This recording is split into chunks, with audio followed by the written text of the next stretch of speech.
అందరికీ నమస్తే అండి. Good morning. ఈనాడు, ఆంధ్రజ్యోతి, సాక్షి ప్రధాన వార్తాపత్రికల్లో వచ్చిన వార్తాంశాలను కాస్త సింపుల్గా ఒక 15 నిమిషాల పాటు అనలైజ్ చేసుకుందాం. ఈనాడులో బ్యానర్ వార్త చూసుకుంటే నీటి మూటలే, కాగితాలపైనే ప్రాజెక్టుల ప్రాధాన్యం, నిధులు ఇచ్చేది లేదు, నిర్మాణం పూర్తి చేసేది లేదు, పాతవి 42 ఎప్పటికి పూర్తయ్యాను, ప్రాధాన్య జాబితాలో మళ్ళీ కొత్తవి. నీటి ప్రాజెక్టులు ఇది ఒక పెద్ద సబ్జెక్ట్, పెద్ద స్టోరీ. ఏ ప్రభుత్వం వచ్చినా సరే ఇదిగో ఈ ప్రాజెక్టులన్నీ మేము ఇప్పుడు పూర్తి చేసేస్తామని చెప్పి చెప్తారు. దానికే నిధులు అంటారు. మాట్లాడుతున్నప్పుడు దాని గురించే చెప్తారు, కానీ అవి నిజంగా అయ్యే ఉండవు. ఇప్పుడు వెలుగొండ ప్రాజెక్ట్ ఉంది. ఈ ప్రభుత్వం అధికారంలో అంటే జగన్మోహన్ రెడ్డి గారు ఎన్నికల సమయంలో ఇచ్చిన హామీ ప్రకారం వెలుగొండ ప్రాజెక్టు 2020 డిసెంబర్ పూర్తి అవ్వాలి, కానీ అవల. ఆ తర్వాత డేట్ మార్చారు. 2021 ఖరీఫ్ అన్నారు, అవల. 2022 ఖరీఫ్ అన్నారు, వెళ్ళిపోయింది, అవల. వెలుగొండ ప్రాజెక్ట్ అదే పూర్తి చేయట్లే. ఇంకా పోలవరం ఎప్పుడు పూర్తి అవుద్ది, హంద్రనేవా, గాలేరు నగరి ఇవన్నీ కూడా అంతే.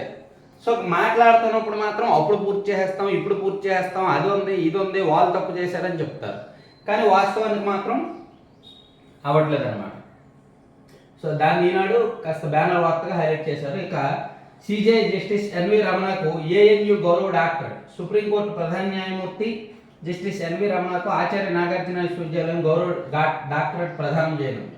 ఈ విషయాన్ని ఎస్పీ ఇన్ఛార్జ్ ఉపకులపతి ఆచార్య పి రాజశేఖర్ ఈనాడుకు తెలిపారు.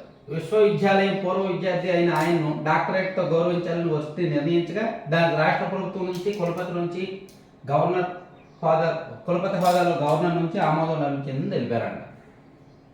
ఓకే, పాల ధరను మళ్ళీ పెంచిన అమూల్ మదర్ డైరీ. పాల ధరను లీటర్కు ₹2 చొప్పున పెంచుతున్నట్టు అమూల్ మదర్ డైరీలు ప్రకటించాయి. ఈ డైరీలు పాల ధర పెంచడం గత 6 నెలల్లో ఇది రెండోసారి. మార్చిలో లీటర్కు ₹2 చొప్పున పెంచాయి. పెరిగిన ధరలు బుధవారం నుంచి అమల్లోకి వస్తాయని అమూల్ ఉత్పత్తి సంస్థ the Gujarat cooperative milk federation చెప్పారంట. అమరావతి రైతుల పాదయాత్ర పల్లెలు పట్టణాల మీదుగా. హైకోర్టు తీర్పునకు కట్టుబడి రాష్ట్ర ఏకైక రాజధానిగా అమరావతిని కొనసాగించాలని హైకోర్టు ఆదేశాల ప్రకారం నిర్మాణాన్ని ప్రభుత్వం పూర్తి చేయాలన్న డిమాండ్తో రాజధాని రైతులు సెప్టెంబర్ 12 నుంచి చేపడుతున్న మహాపాదయాత్ర మార్గం దాదాపు ఖరారైంది. వాళ్ళు ఆల్రెడీ లాస్ట్ ఇయర్ పాదయాత్ర చేశారు కదా, న్యాయస్థానం టు దేవస్థానం. ఇప్పుడు మళ్ళీ మహాపాదయాత్ర చేయాలని చూస్తున్నారు. ఈసారి ఇంకొస్తూ ఎక్కువ రోజులు ఎక్కువ సమయం చేయాలనేది ప్లాన్ చేస్తున్నారంట. తర్వాత పారిశ్రామికవేత్తల చూపు మన రాష్ట్రంపైనే. వామ్మో, పారిశ్రామికవేత్తలందరూ మన రాష్ట్రం వైపే చూస్తున్నారంట. పక్కన తమిళనాడు, కేరళ, కర్ణాటకకి ఏమి వెళ్ళట్లేదంట. ఒకసారి అటు వెళ్ళి చూడండి. ఆ ప్రభుత్వ అఫీషియల్ వెబ్సైట్స్ ఓపెన్ చేయండి. ఏపీ నుంచి వస్తున్న కంపెనీల జాబితా కూడా పెట్టారు. జగన్ వచ్చాకే అదానీ వచ్చారు. 2 ఏళ్లలో 56 పరిశ్రమలు. ఏటీసీ టైర్ల ప్లాంట్ ప్రారంభోత్సవంలో ముఖ్యమంత్రి. అదానీ, అంబానీ వస్తే పరిశ్రమలు వచ్చినట్టే. ఇంట్లోకి వెళ్ళకముందే వడ్డీ మోత. టిట్కో ఇళ్లపై భారం, లబోదిబోమంటున్న లబ్ధిదారులు. నెల్లూరు పట్టణానికి చెందిన లబ్ధిదారుడికి ప్రభుత్వం 430 చదరపు అడుగుల విస్తీర్ణం గల గృహాన్ని కేటాయించింది. ఏడాది జూలైలో లబ్ధిదారు పేరుతో ఓ బ్యాంకు 3.6 లక్షల 5 రుణాన్ని టిట్కోకు మంజూరు చేసింది. ఇప్పటి వరకు అసలు వడ్డీ కలిపి 3.85 లక్షలు అయింది. ఇల్లు ఇప్పటికి లబ్ధిదారుకు స్వాధీనం చేయలేదు. వడ్డీ మాత్రం అంతకంతకు పెరుగుతోంది. ఇది పరిస్థితి. అన్ని చోట్ల అలాగే ఉంది టిట్కో ఇళ్లకు సంబంధించి. ఉయ్యూరు జడ్పీటీసీ సభ్యురాలు రాజీనామా, వైకాపాలో ఆధిపత్య పోరే కారణమా? కృష్ణా జిల్లా ఉయ్యూరు జడ్పీటీసీ సభ్యురాలు యలమంచిలి పూర్ణిమ మంగళవారం తన పదవికి రాజీనామా చేశారు. వ్యక్తిగత కారణాలతో రాజీనామా చేస్తున్నట్టు చెబుతున్న పార్టీలో అంతర్గత పోరు, ఆధిపత్యమే కారణమని తెలుస్తోంది. గత ఎన్నికల్లో ఉయ్యూరు జడ్పీటీసీ స్థానానికి పార్టీ పూర్ణిమను అభ్యర్థిని నిర్ణయించింది. వైకాపాలను మరో వర్గం వేరే మహిళను పోటీకి దింపాలని ప్రయత్నించింది. మొత్తానికి వైసీపీలో ఎంపీ స్థానాలు 23 వస్తాయి, 17 వచ్చేస్తాయి, 18 వచ్చేస్తాయి, 19 వచ్చేస్తాయి అని అంటున్నారు. ఎమ్మెల్యే స్థానాలు 150 వచ్చేస్తాయి, 175కి 175 వచ్చేస్తాయి అంటున్నారు. ఈలోగా రాజీనామాలు జరుగుతూనే ఉన్నాయి. గడప గడపకు మన ప్రభుత్వంలో నిలదీతలు జరుగుతూనే ఉన్నాయి.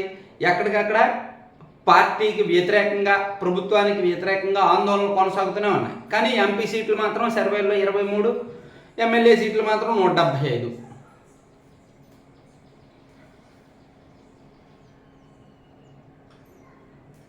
కన్నపై గాయపడిందని తండ్రిపై చెదిరింది. పార్వతీపురం మన్యం జిల్లాలో విషయాలు చూద్దాం. రైతు భరోసా ఇచ్చేందుకు కులం ఏంటి? ఉమ్మడి తూర్పుగోదావరి జడ్పీ సమావేశంలో ఎమ్మెల్యేల ప్రశ్న. కరెక్టే కదా, రైతులకు కులం ఏంటి? అదేమన్నా కులాన్ని చూసి ఇచ్చే పథకమా? రైతు అనే కార్డు ఉంటే చాలు ఇవ్వాలి, కానీ రైతు భరోసా కూడా కులం అడుగుతున్నారంట. విద్యార్థిని మృతదేహం ఆటోలో తరలింపు, అందుబాటులో లేని ఆసుపత్రి అంబులెన్స్. ఉపాధ్యాయుల సెల్ డౌన్, యాప్ డౌన్లోడ్ చేసుకోబోమంటూ లేఖల సమర్పణ. ప్రభుత్వం డివైజ్లో డేటా ఇస్తేనే హాజరు నమోదు. చాలా చోట్ల మొదటి పీరియడ్ హాజరు నమోదుకే సరే. ఏపీ ఉపాధ్యాయ సంఘాల సమాఖ్య ఫ్యాప్టో విద్యాశాఖ అధికారులతో చర్చించే వరకు టీచర్లు హాజరు యాప్ డౌన్లోడ్ చేసుకోరాదని యూనియన్ నుంచి సందేశాలు రావడంతో విజయవాడ ఏకేటీపీ పాఠశాలలో మంగళవారం ఉదయం 9 గంటలకు హాజరు పట్టికలోనే సంతకాలు చేస్తున్న ఉపాధ్యాయులు. టీచర్లు స్కూల్కి వచ్చిన వెంటనే సెల్ఫీ దిగి దానిలో అప్లోడ్ చేయాలంట. సో అది టీచర్లకు కొంచెం కష్టంగా మారింది. అందరికీ స్మార్ట్ ఫోన్లు ఉండాలి, అందరికీ ఆ టెక్నాలజీ తెలియాలి, దానికోసం ఒక 5 నిమిషాలు కేటాయించాలి. ఏదో బయోమెట్రిక్ పెట్టారు, ఐరిస్ పెట్టారంటే కొంతవరకు పర్వాలా, కానీ ఫోటో దిగడం, ఫోటో అప్లోడ్ చేయడం అనేసరికి వాళ్ళకు కొంచెం ఇబ్బందిగా మారి రివర్స్ అవుతున్నారు. 2 ఫోటోల అప్లోడ్ కోసం బోధన ఆపేస్తారా? 2 ఫోటోల అప్లోడ్ కోసం తరగతి బోధన ఆపడం సరికాదు, దీనికి ఎంత సమయం పడుతుందో చెప్పండి అని విద్యాశాఖ మంత్రి బొత్స సత్యనారాయణ ప్రశ్నించారంట. ఇవి ఓవరాల్గా ఈనాడులో మొదటి పేజీలో వచ్చిన వార్తలు. కాస్త లోపల పేజీ చూస్తే భార్యపై కోపం సైకోగా మార్చిందంట. వరుస హత్యలు నిందితుడి అరెస్టు, కాపలాదారులే లక్ష్యంగా విశాఖలో అఘాయిత్యాలు. భార్యపై కోపమేమో సమాజానికి చేటు తెచ్చిందని. మీ ముఖమే ఇక బోర్డింగ్ పాస్. హైదరాబాద్ విమానాశ్రయంలో డిజి యాత్ర యాప్తో ప్రవేశం. 18 నుంచి అందుబాటులోకి సేవలు. నాపై దాడికి పోలీసులు సహకరించారు, వారిపై చర్యలు తీసుకోండి. ఎస్పీకి సుబ్బారావు గుప్తా ఫిర్యాదు. ఈ ఒంగోలు సుబ్బారావు గుప్తా గారి ఎపిసోడ్ రకరకాల మలుపులు తిరుగుతూనే ఉంది. ఆయన ఫిర్యాదు చేస్తూనే ఉన్నారు. మొన్న 1 వారం రోజుల కింద తనకు ప్రాణ రక్షణ కల్పించండి, ప్రాణ భయం ఉంది, బెదిరింపులు వస్తున్నాయి అని ఫిర్యాదు చేశారు. ఈరోజు మళ్ళీ తనపై దాడి చేసిన వాళ్ళకి ఎప్పుడో 6 నెలల కింద జరిగింది దాడి. దాని మీద ఇంకా పోలీసులు యాక్షన్ తీసుకోలేదు. సో సుబ్బారావు గుప్తా గారు మళ్ళీ ఎస్పీని కలిసి ఫిర్యాదు చేశారు. చెట్లు నరికారన్న, చెల్లించలేదన్న. ఇంకాస్త లోపలికి వెళ్తే పోస్టింగ్ ఇచ్చిన 6 రోజుల్లో బదిలీ చేస్తారా? ప్రభుత్వాన్ని ప్రశ్నించిన హైకోర్టు. పటమట సబ్ రిజిస్ట్రార్ బదిలీ నిలిపివేత. వచ్చే వారంలో జగన్ కుంభకోణం బయటపడతారంట నారా లోకేష్ గారు. ముఖ్యమంత్రి జగన్మోహన్ రెడ్డికి సంబంధించిన ఓ పెద్ద కుంభకోణం వచ్చే వారంలో బయటపెడతానని తెదేపా ప్రధాన కార్యదర్శి నారా లోకేష్ ప్రకటించారు. జగన్ ప్రభుత్వ హయాంలో రాష్ట్రానికి వచ్చిన పరిశ్రమల కంటే తరలిపోయినవే ఎక్కువ అని పేర్కొన్నారు. గుంటూరు జిల్లా మంగళగిరిలో తన సొంత ఖర్చులతో ఏర్పాటు చేసిన ఆరోగ్య కేంద్రాన్ని మంగళవారం ప్రారంభించారు. సరే, ఇది ఓవరాల్గా నారా లోకేష్ గారు ఏం బయటపెడతారనేది చూద్దాం. ఇసుక, లిక్కరు అవి కాకుండా ఇంకేమైనా వేరేది బయటపెడతారేమో. ఇసుక, లిక్కర్ అంటే ఆల్రెడీ చాలా మందికి తెలుసు. 90 రోజులు అవుతున్నా ఛార్జ్ షీట్ వేయలేదే. ఎమ్మెల్సీ అనంతబాబు బెయిల్ వచ్చేలా ప్రభుత్వం పోలీసులు సహకారం. ముప్పాళ్ళ.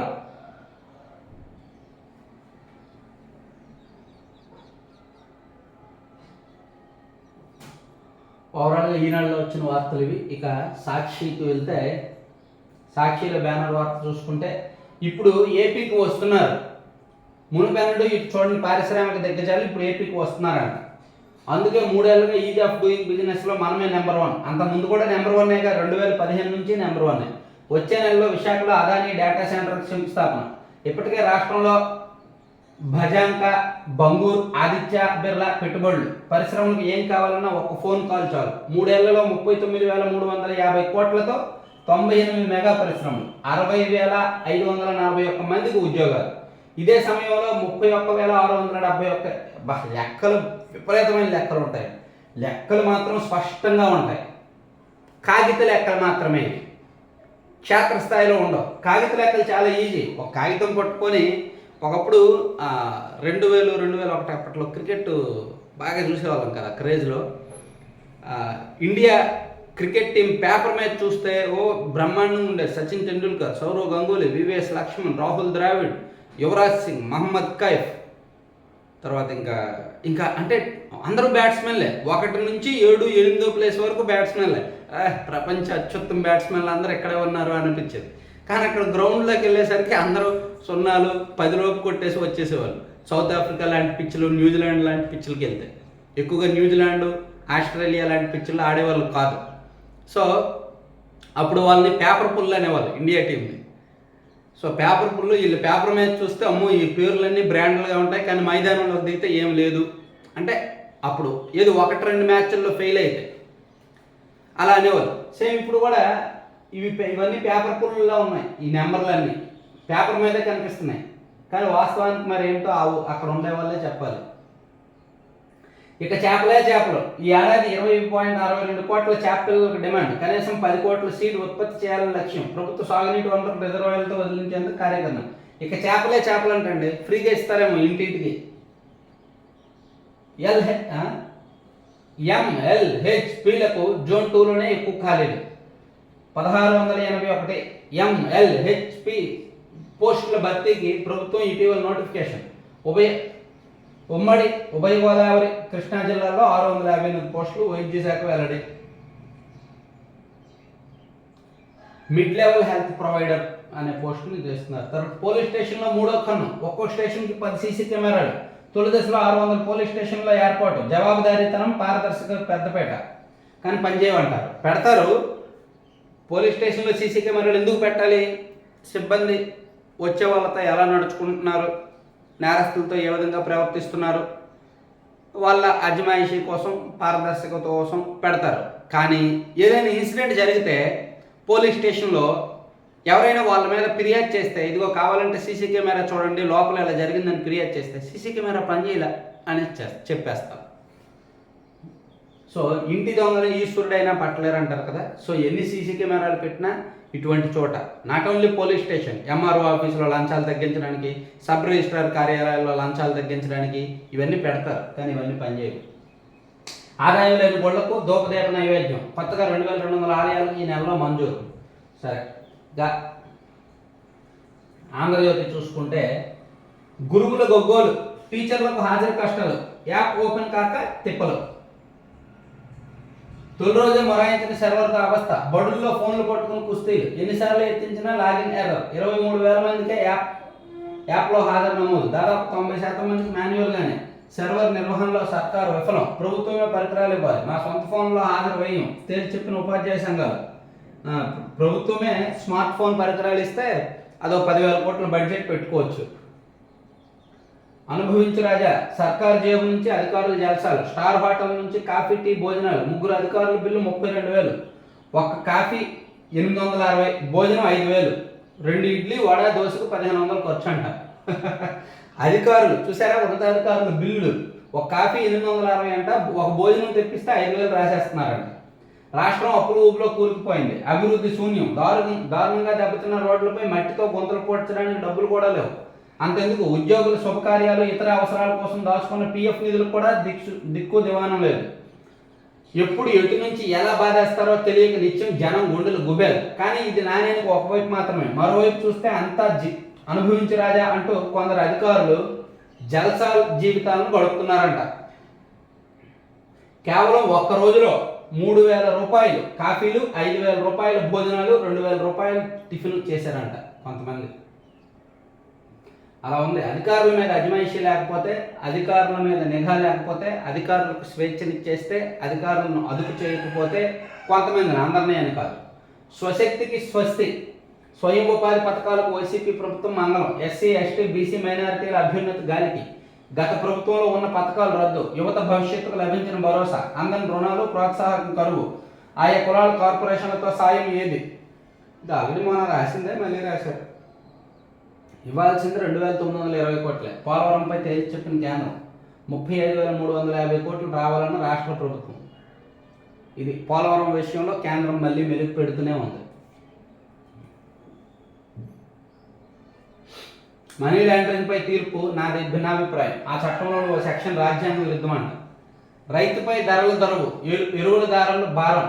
పొటాష్ 700 దాకా పెరిగిందా? అమ్మో. కాంప్లెక్స్ 150 నుంచి 300 అంట. డిఏపి 150 పెరిగిందంట. Ammonium sulphate 270.